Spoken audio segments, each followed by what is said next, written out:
Selamat siang teman-teman semua. Jadi mohon maaf mengganggu aktivitasnya. Jadi sebelum saya melanjuti, saya perkenalkan diri. Nama saya Agustinus Sarinal, NPM 012, angkatan 2017, jurusan Sejarah dan Sosiologi, kelas A. Jadi kali ini saya akan menjelaskan terkait dengan sejarah perkembangan ilmu sains pada abad pertengahan. Jadi sebelum kita melanjuti, jadi saya akan membahas sedikit terkait dengan bagaimana sebuah pengantar dari sejarah perkembangan ilmu sains pada abad pertengahan ini. Nanti kemudian untuk materi selanjutnya akan dibahas oleh teman-teman kelompok saya. Zaman ini terjadi pada abad 6 Masehi sampai sekitar abad 14 Masehi. Kemudian abad pertengahan ditandai dengan tampilnya para teolog di bidang ilmu pengetahuan. Hal ini menyebabkan aktivitas ilmiah terkait dengan erat dengan aktivitas keagamaan. Ketika bangsa Eropa mengalami kegelapan, Islam justru mengalami kebangkitan yang dimulai dari lahirnya Nabi besar Muhammad SWT pada abad ke-6 Masehi. Jadi pada zaman Bani Umayyah, Islam telah menemukan suatu cara pengamatan astronomi pada abad ke-7 Masehi. Dan pada abad ke-8 Masehi telah mendirikan sekolah kedokteran dan astronomi, serta Islam telah memperluas pengamatan terhadap ilmu kimia, obat-obatan, ilmu bumi, ilmu tumbuh-tumbuhan. Islam juga telah mendirikan penerjemahan berbagai karya Yunani yang menyebarluaskan sehingga dapat dikenal di dunia barat pada masa kemasanya, serta menegaskan sistem desimal dan dasar-dasar aljabar. Perkembangan ilmu pengetahuan di beberapa wilayah kekuasaan Islam juga telah maju. Di India telah dibangun sekolah-sekolah yang mempelajari ilmu pengetahuan umum seperti ilmu logika, geometris, geografi, politik, dan matematika. Jadi mungkin itu adalah sebuah pengantar dari saya. Jadi untuk selanjutnya bagaimana siapa tokoh yang kami ambil dari materi yang kami bahas kali ini, nanti teman-teman kelompok yang akan membahas terkait beberapa tokoh tersebut. Baik, terima kasih atas kesempatan yang diberikan kepada saya. Di sini saya akan menjelaskan sedikit tentang ilmuwan pada abad pertengahan. Yang pertama itu Al-Farabi. Al-Farabi lahir 872 Masehi, meninggal 950 Masehi. Beliau adalah seorang komentator filsafat Yunani yang berkontribusi dalam bidang matematika, filosofi, pengobatan, bahkan musik. Beliau telah membuat berbagai buku tentang sosiologi dan sebuah buku penting dalam bidang musik, yaitu Kitab Al-Musika.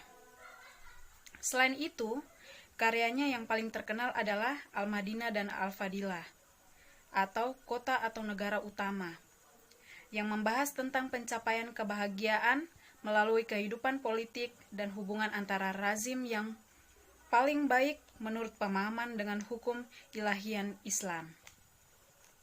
Yang berikutnya, Al-Kindi.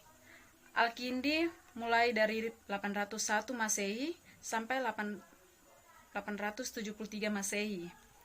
Beliau ini bisa dikatakan merupakan filsuf pertama yang lahir dari kalangan Islam.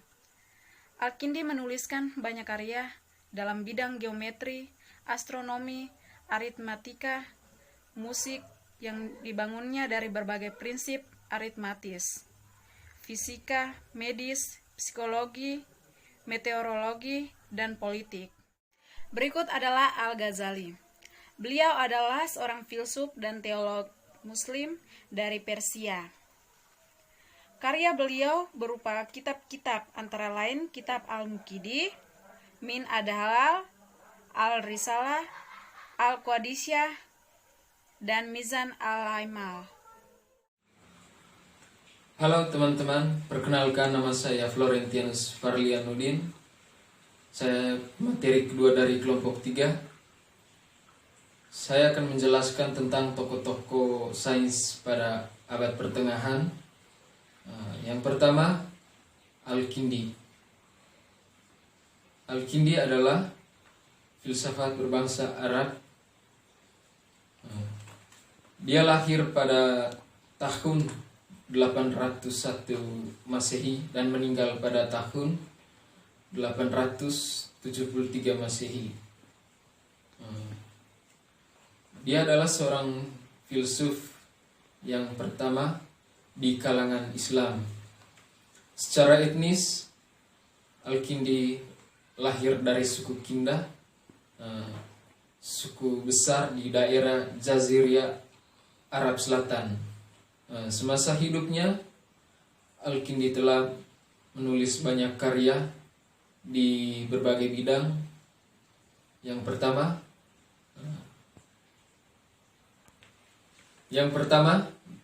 geometri, astronomi, aritmetika, fisika, psikologi, medis, dan politik. Tokoh yang kedua adalah Al-Ghazali. Al-Ghazali lahir pada tahun 1058 Masehi dan meninggal pada tahun 1111 Masehi. Al-Ghazali dikenal sebagai tokoh filsafat dan teolog Muslim dari Persia. Dia dikenal sebagai Al-Ghazali di dunia barat pada abad pertengahan. Semasa hidupnya, Al-Ghazali menulis banyak kitab-kitab, antara lain kitab Al-Kindi, kitab Al-Risalah, kitab Mizan Al. Oke, baik teman-teman, itu saja penjelasan dari saya dari kelompok 3 materi kedua. Terima kasih. Nama saya Albertus Bahi, NPM 15. Di sini saya mau melanjutkan penjelasan dari teman-teman. Yang selanjutnya adalah Ibnu Sina. Ibnu Sina dikenal juga sebagai Avicenna di dunia barat, adalah seorang filsuf, ilmuwan, dan dokter kelahiran Persia. Ia juga seorang penulis yang produktif, yang sebagian besar karyanya adalah tentang filosofi dan kedokteran. Bagi banyak orang, dia adalah bapak kedokteran modern. Yang karyanya sangat terkenal adalah Al-Qanun fi at-Tibb, yang merupakan rujukan di bidang kedokteran selama berabad-abad. Ibnu Sina bernama lengkap Abu Ali Al-Husain bin Abdullah, lahir pada tahun 980 di Al-Fasana, daerah dekat Bukhara, dan meninggal dunia Juni pada tahun 1037 di Hamadan. Dia adalah pengarang dari 450 buku pada beberapa pokok bahasan besar. Banyak di antaranya memusatkan pada filosofi dan kedokteran. Ibnu Sina adalah seorang ilmuwan yang paling terkenal dari Islam dan salah satu yang paling terkenal pada semua bidang, tempat, dan waktu. Karyanya yang paling terkenal adalah Kitab Penyembuhan dan Kanun Kedokteran. Selanjutnya adalah Ibnu Khaldun. Ibnu Khaldun lahir 27 Mei 1332 dan meninggal 19 Maret 1406. Ia meninggal pada umur 73 tahun.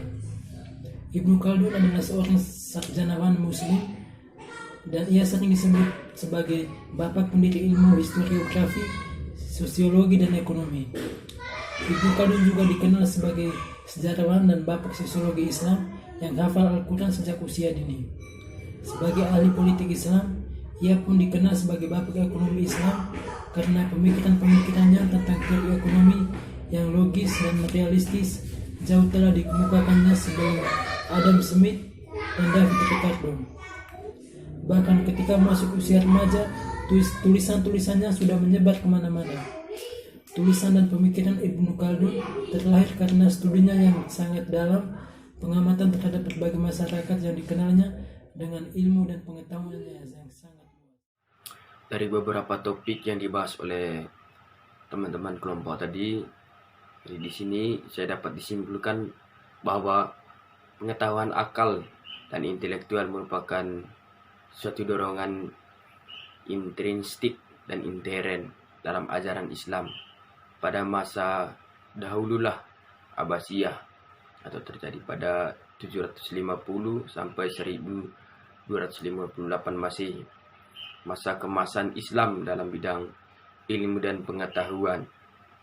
Ibu kota menjadi pusat intelektual Muslim di mana terjadi pengembangan ilmu, pengetahuan kebudayaan Islam. Sekolah-sekolah dan akademik muncul di setiap pelosok. Perpustakaan-perpustakaan umum yang besar didirikan, di antaranya yang terbesar yaitu Baitul Hikmah, dan terbuka untuk siapapun, sehingga pemikiran filosofi besar zaman klasik dipelajari berdampingan dengan ilmu Islam. Dan kaum intelektual Islam identik dengan ulama, apalagi bila diingat bahwa ulama dalam pengertian orang berilmu. Ilmu yang dikuasainya itu tidak terbatas kepada ilmu agama saja, dan kemudian ilmu umum pendidikan dan ilmu berkembang pada masa kemasan Islam, yaitu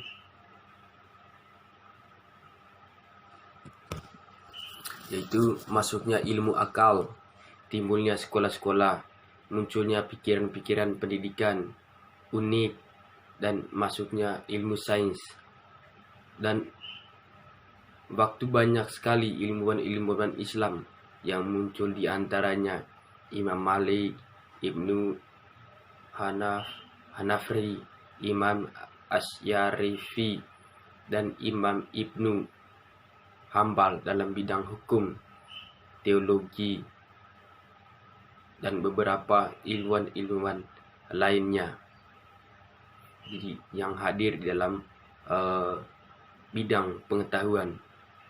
Jadi mungkin itu sedikit dapat disimpulkan dari kami. Sekian dan terima kasih.